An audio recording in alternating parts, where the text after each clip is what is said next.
Uma boa noite, espero que estejam todos bem. Nós vamos refletir, primeiramente, no Evangelho de João, capítulo 1, versículo 14. Então, se você tem uma Bíblia, se você tem um iOS, um Android, ou um Xing Ling, eu não sei o que você trouxe hoje para cá, você pode abrir em João, capítulo 1, versículo 14. E a gente vai refletir nessa mensagem. Nós estamos em uma série chamada Encarnação, onde diz que Jesus, de fato, encarnou como Filho de Deus aqui na Terra, como homem, né? De fato.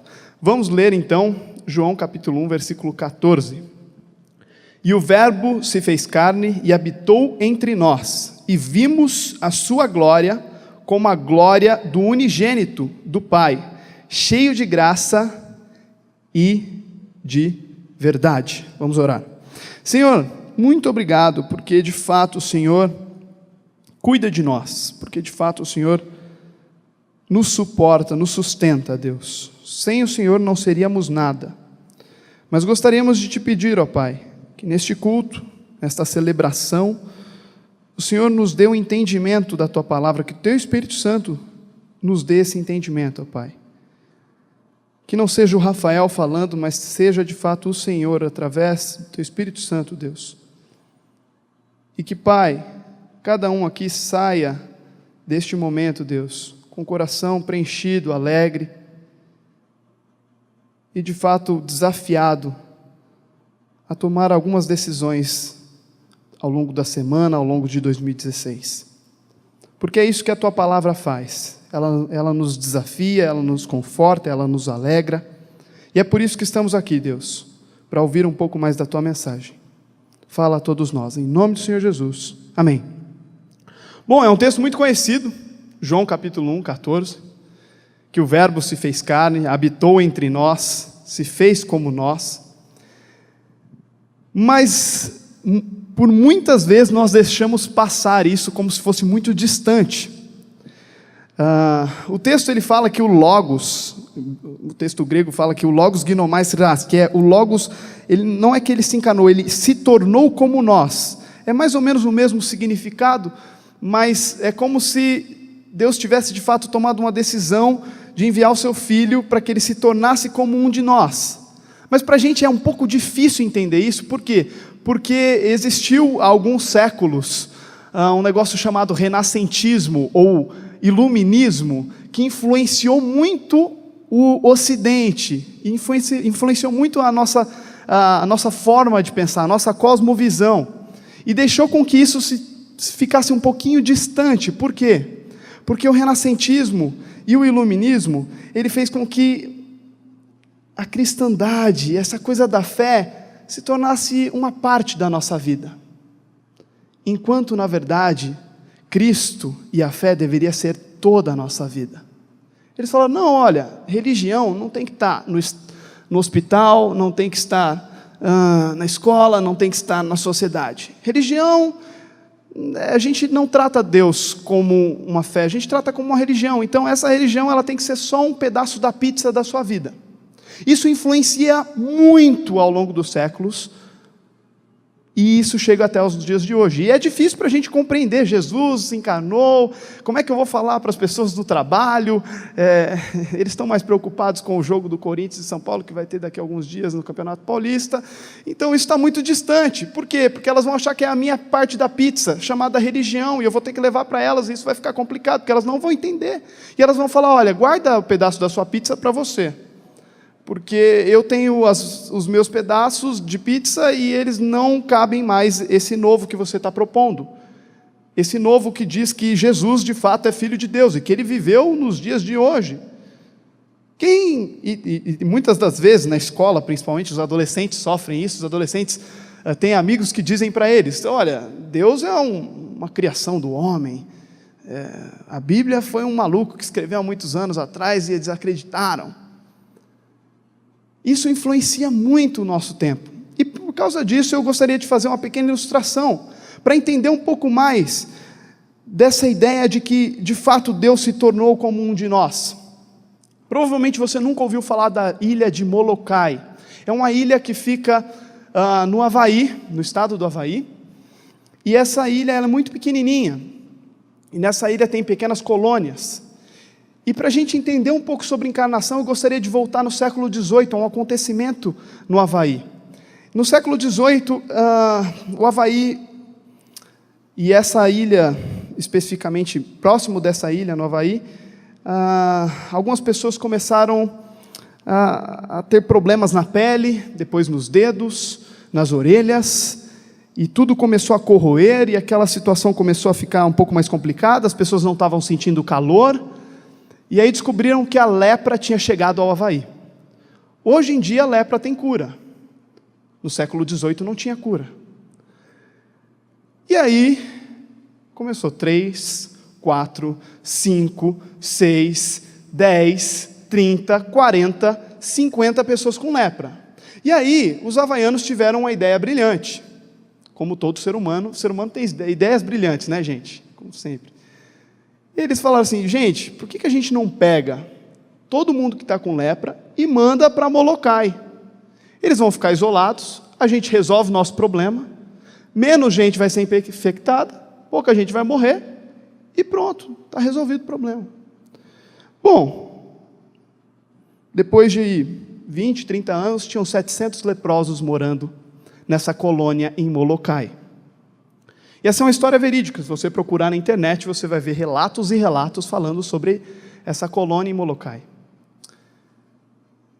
Até aí, a gente olha para a situação e fala, o ser humano, como sempre, egoísta, em vez de tentar solucionar, mandou todo mundo para uma ilha e falou, morram aí, a gente fica tranquilo, o Havaí é bonito, vai continuar vendendo praia para americano, e vocês podem morrer nessa ilha, porque ninguém vai gostar daí mesmo, vai ter lepra, a gente não manda barco para aí. Bom, um padre chamado Padre Damião, padre belga, cristão, fervoroso, ele pediu licença para sair do seu ministério e ir servir e dar a sua vida em serviço na ilha de onde? Ilha de Molokai. Ele falou, você está maluco? Ninguém vai para lá. Eles têm que se resolver sozinhos para fazer a comida, para sobreviver. Por quê? Porque eles estão isolados do planeta. Eles têm problemas demais. Eles estão doentes, eles estão mortos. O fim deles é a morte. Não tem jeito. Nós já sabemos. Estão mortos. Bom, o padre Damião insistiu e deram a licença para ele trabalhar em Molokai. E ele foi. E quando ele chegou lá, o padre apresentou para eles e já falou, não batam nele, não foi ele que colocou vocês aí, ele vai morar aqui. Mas ele está doente? Não está doente não. Ele vai morar com vocês, ele vai servir vocês. Ao longo de 16 anos, isso foi em 1873, ao longo de 16 anos, o padre Damião construiu hospitais, clínicas, escolas, construiu uma cidade, levantava recursos na Bélgica, na Inglaterra, nos Estados Unidos, para quê? Para construir uma estrutura que pudesse de fato curar as pessoas que estavam no início, as crianças que nasciam. E ao longo de todas essas construções, ao longo de 16 anos, esse cristão fervoroso ia todos os domingos pregar aquele povo. E ele abria as suas escrituras e começava a sua pregação mais ou menos assim. Meus queridos irmãos, vamos ler o texto de Efésios. No outro domingo, meus queridos irmãos, vamos ler o texto de João. São João, no caso ele era católico, né? Meus queridos irmãos, vamos ler o texto de Mateus. Meus queridos irmãos, e foi passando um tempo, até que um domingo, de manhã, esse padre me abre a Bíblia, olha para aqueles leprosos, que estavam com problemas não só físicos, mas estavam com problemas emocionais, espirituais, porque eram rejeitados pelos próprios familiares. Espiritualmente eles faziam a pergunta ao padre e a todos, onde está Deus?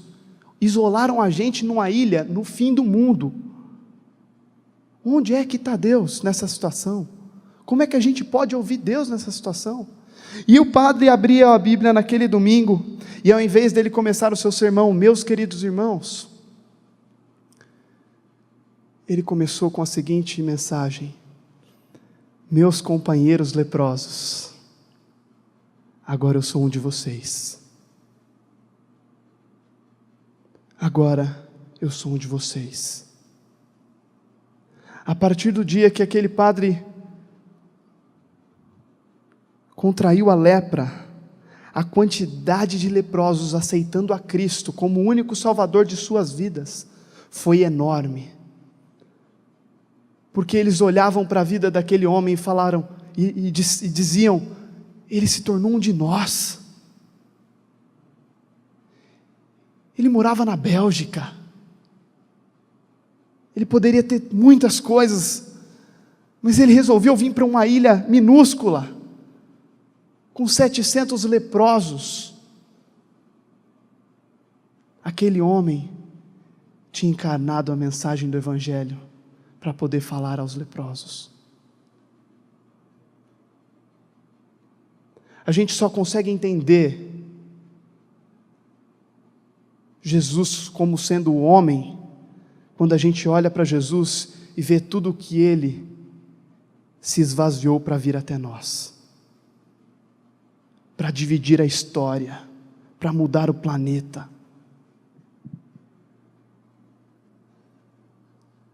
Jesus, quando veio à terra, ele já sabia o nosso fim. Ele já sabia, mas os anjos deviam cutucar a cabeça assim. Claro que anjo não tem essa consciência toda que a gente imagina, mas da forma lúdica, que nós somos todos lúdicos, os anjos deviam coçar a cabeça e falar assim: mas está tudo morto, você vai fazer o que lá? As mesmas indagações que deviam ter feito para o padre, para aquele homem chamado Damião, que foi e morreu depois de 16 anos com lepra na ilha de Molokai. Ele se fez um leproso para falar aos leprosos. E a última carta dele foi em fevereiro, ele morreu em abril. A última carta dele terminava assim: serei sempre feliz e contente, e mesmo doente, não desejo senão cumprir a santa vontade de Deus. Esse foi o fim da última carta desse homem chamado Damião, um servo de Deus com certeza. Ele se tornou um deles para que eles pudessem entender onde estava Deus. E Jesus fez isso. Jesus veio até nós para ser a revelação. E Ele era a própria revelação, o Cordeiro Santo que morreu entre nós. Se esvaziou. E onde a gente vê isso? A gente vê isso quando Paulo diz que se fez fraco para os fracos. Ele fez a mesma atitude de Damião. Se esvazia e se faz. Se encarna na mensagem para que o outro entenda. Filipenses, quando Paulo diz à igreja de Filipe, ele fala mais ou menos sobre essa encarnação, ele compacta um pouco isso para a gente. Então, se você quiser, você também pode abrir Filipenses 2, de 5 a 11. A mensagem do Senhor diz mais ou menos assim: de sorte que haja em vós o mesmo sentimento que houve em Cristo Jesus. Acredito que o Damião tinha entendido esse sentimento, né, de fato ser como Cristo, que sendo em forma de Deus, não teve por usurpação ser igual a Deus, mas esvaziou-se a si mesmo, tornando a forma de servo, fazendo-se semelhante aos homens, e achado na forma de homem, humilhou-se a si mesmo, sendo obediente até a morte, e morte de cruz. Por isso também Deus o exaltou soberanamente, e lhe deu um nome que é sobre todo nome, para que ao nome de Jesus se dobre todo o joelho, dos que estão nos céus e na terra e debaixo da terra, e toda a língua confesse que Jesus Cristo é o Senhor, para a glória de Deus Pai. Jesus se esvaziou, e quando ele se esvaziou e veio à terra, ele já sofreu uma grande humilhação. E após os 3 anos do seu ministério, Jesus foi condenado à morte de cruz, pior morte da época. E ludicamente, novamente, você pode imaginar o inferno lá, com todos os nomes, das pessoas mortas, porque nossa natureza é morta. E aí, Deus chega para o inferno e fala: está aqui meu filho, eu gostaria de tirar os mortos que estão aí. Não, mas para eu tirar essa galera aqui toda, eu tenho que colocar alguém no lugar. Para eu tirar todo esse pessoal morto aqui, e esse pessoal que vai morrer ainda, que natureza morta, eu tenho que colocar alguém no lugar. Então, o Espírito Santo, Deus, oferece Jesus como pagamento.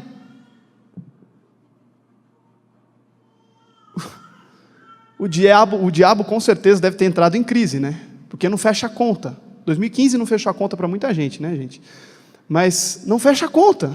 O diabo falou: mas peraí, você vai dar o seu filho no lugar desse povo tudo aqui? Não faz sentido. Esse povo está morto, seu filho está vivo. É melhor garantir aquilo que você tem na mão. Então Deus, o Pai, entrega seu próprio filho para quê? Para resgatar aqueles que o Senhor criou, mas estava distante dele. Estávamos distantes de Deus, estávamos perdidos, mortos. Então Jesus morre em nosso lugar, para que nós pudéssemos ter vida. Esse é o cálculo da encarnação. Esse é o cálculo da humilhação que Jesus sofreu. É um cálculo que para nós, como seres humanos, como economistas da vida, não conseguimos fazer as contas. É milagre. Quando a gente pensa no tema encarnação, a gente fala: mas será que quem estiver visitando a igreja vai entender isso? Milagre a gente tem que crer. Muitas vezes não vai ser possível racionalizar aquilo que Jesus fez, mas Deus permitiu que você cresce. Deus te deu a oportunidade de acreditar que de fato Jesus morreu em seu lugar.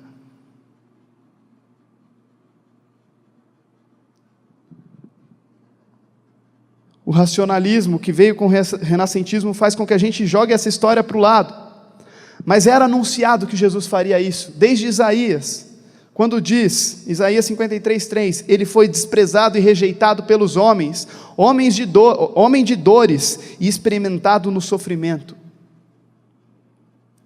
Jesus fez isso, experimentou a dor do outro. É por isso que tanta gente se converte ao Evangelho, é por isso que tanta gente crê em Jesus, é por isso que o Espírito Santo de fato toca as nossas vidas e faz a gente virar a chave e acordar e falar: meu Deus, essa conta não fecha, eu quero seguir essa parada aí.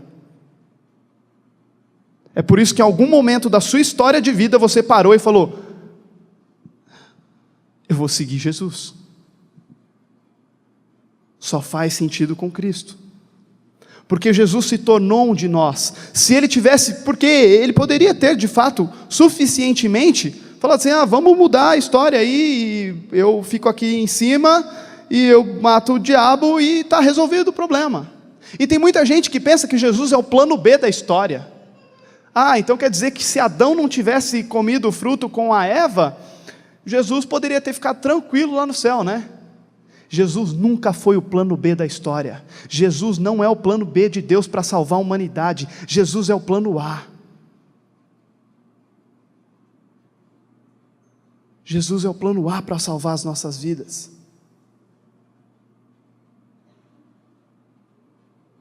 Mas na nossa mente a gente fica pensando: mas e se Adão não errasse? Nós tentamos racionalizar a história bíblica, nós tentamos racionalizar tudo. Mas a gente tem dificuldade às vezes de crer em Jesus, não como uma crença distante, mas uma crença que muda o nosso dia a dia, o nosso café da manhã, o nosso relacionamento com a esposa, o nosso contato com os universitários, a nossa forma com que a gente trata os nossos filhos, a incidência com que a gente mostra a Bíblia para os nossos filhos.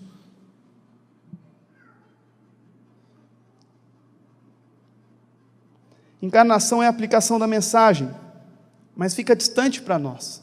Então a gente consegue perceber três claras aplicações para a nossa vida nesse texto. Que Jesus de fato se tornou um de nós, que é o Logos Ginomasiras, ele se tornou um de nós, e só por isso é possível a gente entender, e é só por isso que o Espírito Santo de fato entra nas nossas vidas e é irresistível. É uma graça irresistível. Nós não conseguimos suportar. Alguns casais que eu conheço estão aqui hoje, a esposa começou a ir na igreja, ou o marido começou a ir na igreja, e depois de um tempo foi irresistível, o casal estava na igreja. E depois de um tempo foi irresistível, os filhos estavam na igreja. E depois de um tempo foi irresistível, tinha outros familiares e amigos indo para a igreja. Porque o Evangelho faz isso, é irresistível. A graça é irresistível, mas só é irresistível porque Jesus se tornou um de nós, como aquele padre se tornou um daqueles leprosos. Ainda que o que o padre fez é mínima coisa perto daquilo que Deus fez enviando o seu Filho. Porque a condição de Jesus como ser celestial era infinitamente maior do que um ser humano morando na Bélgica. E olha que a Bélgica é legal, hein? Apesar que tem bastante problema lá hoje em dia. Jesus se tornou um de nós. Jesus se colocou no nosso lugar e sofreu no nosso lugar. Isso explica muita coisa. E aí, em gratidão, qual poderia ser a nossa posição? Que quando a gente entende essa mensagem do Evangelho e de que Jesus encarnou entre nós, nós em gratidão devemos encarnar a mensagem de Deus e começar a enxergar o mundo com as lentes de Deus. E como é que se enxerga com a lente de Deus? Existe algo na teologia que nós chamamos de graça comum. Deus poderia mandar um raio na cabeça do cara que acabou de ser preso por um monte de homicídio. Por que Deus não manda? E por que ele ainda tem a possibilidade de ser salvo? Porque existe de fato uma forma de Deus ver aquela vida. Mas a nossa forma de enxergar é: esse cara merece cadeia elétrica, só pode, porque não faz sentido esse cara continuar vivendo. Nós devemos se colocar no papel do outro. Quando a gente encara na mensagem, a gente tem que começar a olhar para o próximo de uma maneira diferente, porque foi isso que Jesus fez em todo o tempo, foi isso que aquele padre fez em todo o tempo. Não adianta nós chegarmos no nosso ambiente de trabalho como colonizadores. É a nossa mentalidade e não importa o que os outros pensem, eu vou tratar da forma que eu trato. Não adianta a gente chegar no nosso casamento e ser um colonizador das nossas ideias.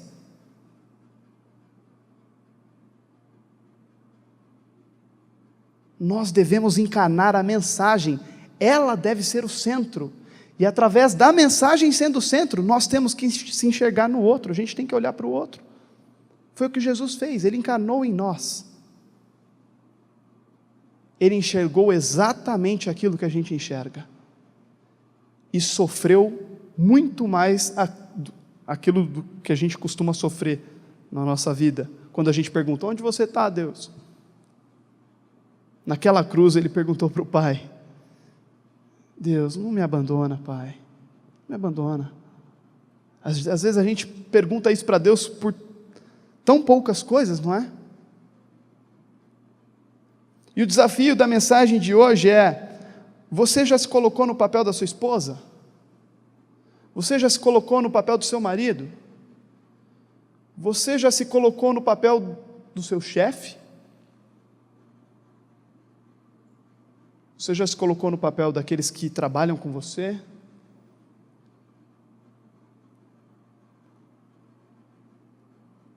Porque quando você se coloca no papel do outro e tem em si a mensagem, o Evangelho, você começa a de fato se fazer como um deles.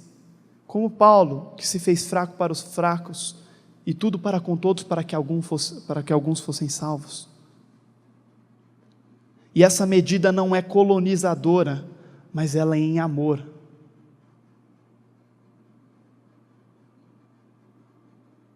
As pessoas começam a perceber que você não está lá por interesse daquilo que elas podem produzir. Ah, mas o mercado de trabalho não é assim não, Rafael. O mercado de trabalho não funciona assim. Eu faço um mestrado em educação e eu tive uma matéria sobre educação e trabalho com economista. E ele basicamente, nos 3 dias de aula, ele falou assim: joga fora a pedagogia. Aqui eu quero explicar para você quanto você pode ganhar sendo professor. Eu ficava na minha cabeça pensando: ô economista, aqui ninguém escolheu a profissão por dinheiro, porque professor não ganha nada no Brasil. Aqui a gente escolheu a profissão para poder, de fato, tentar mudar alguma coisa na educação do Brasil. Ainda mais porque 90% da turma do mestrado são professores de escola pública ou de universidades públicas. Mas para ele não se importava a pedagogia, para ele se importava números. E o Evangelho não trabalha com números, ele trabalha com milagres. O Evangelho trabalha com encarnação. A mensagem encarnada em vocês, para que você consiga se encarnar no outro, de fato, se colocando no lugar dele e falando de um amor de Deus. Essa tarefa é fácil? Não é fácil, mas é possível. Jesus nos convida a isso, e é o que está escrito em Filipenses. Quando Paulo diz assim: de sorte, que haja em vós o mesmo sentimento que houve também em Cristo Jesus. Que haja em vocês, moradores de Barueri, Santana de Parnaíba, São Paulo, o mesmo sentimento que Jesus Cristo teve,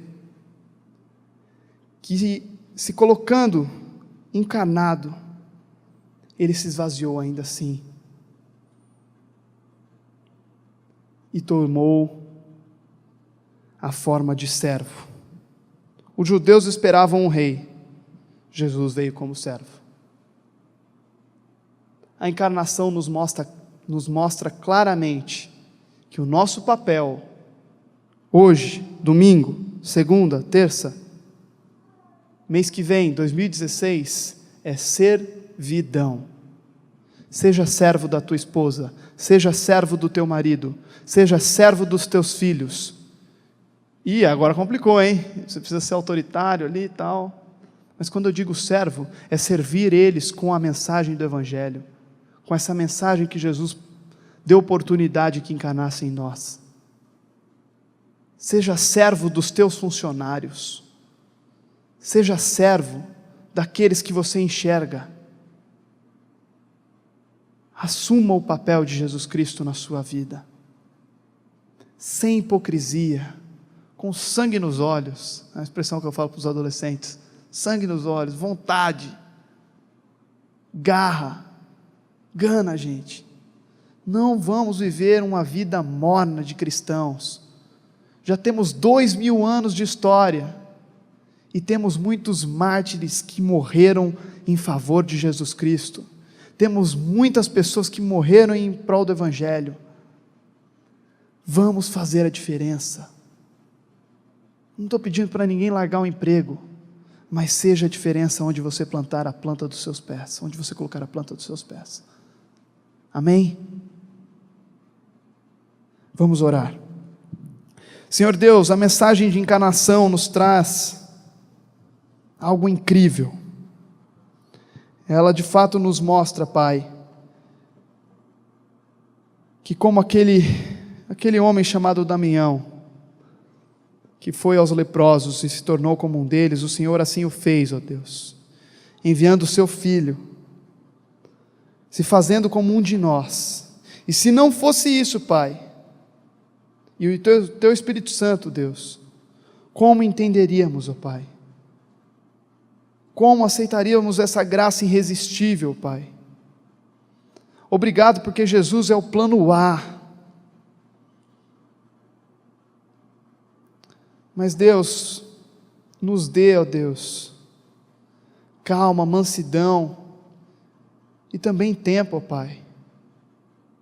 Porque hoje em dia, como é que a gente vai se colocar no papel do outro, Deus, se a gente não está tendo tempo para refletir a nossa própria vida?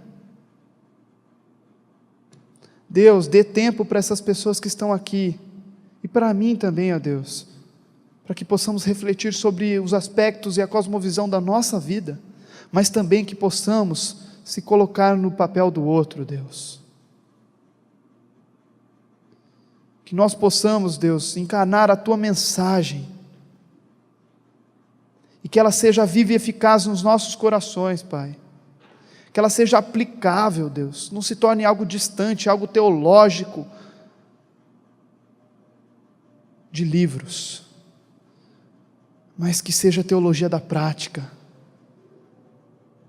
que seja a Bíblia da verdade, que seja Teu Evangelho da praxis, e que essas pessoas estejam desafiadas, ó Deus, a ir a lugares onde ninguém quer ir, a ser como Cristo, aonde ninguém quis ser.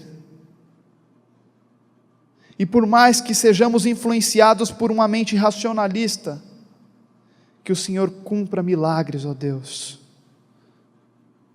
E o verdadeiro milagre é quando alguém, ó Pai, de fato reconhece que Jesus é o Salvador.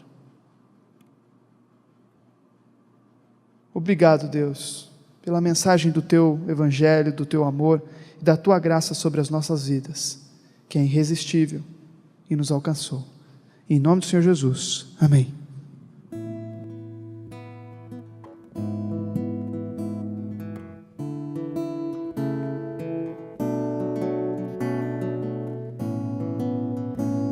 Assentado mesmo assim como você está, se você puder, vamos cantar juntos essa canção. O Rei dos Reis, vestido em glória, homem se fez por nós. O grande Deus do alto céu desceu pra nos resgatar. O Rei dos Reis, o Rei dos Reis, vestido em glória, homem se fez por nós. O grande Deus do alto céu desceu pra nos resgatar. Encarnação do próprio Deus, Cristo Jesus veio ao mundo. Pra redenção nos escolheu, somos seu povo. Quem dessa água beber jamais terá sede, e quem com Ele se encontrar jamais será igual. Quem desta água beber jamais terá sede, e quem com Ele se encontrar jamais será igual. Vamos juntos.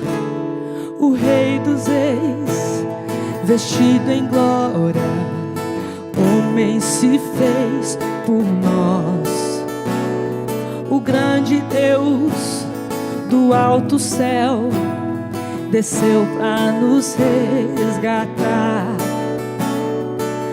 Encarnação do próprio Deus, Cristo Jesus veio ao mundo.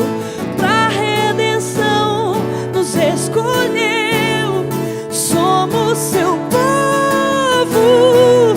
Quem desta água beber jamais terá sede, e quem com Ele se encontrar jamais será igual. Quem desta água beber jamais terá sede, e quem com Ele se encontrar jamais será igual.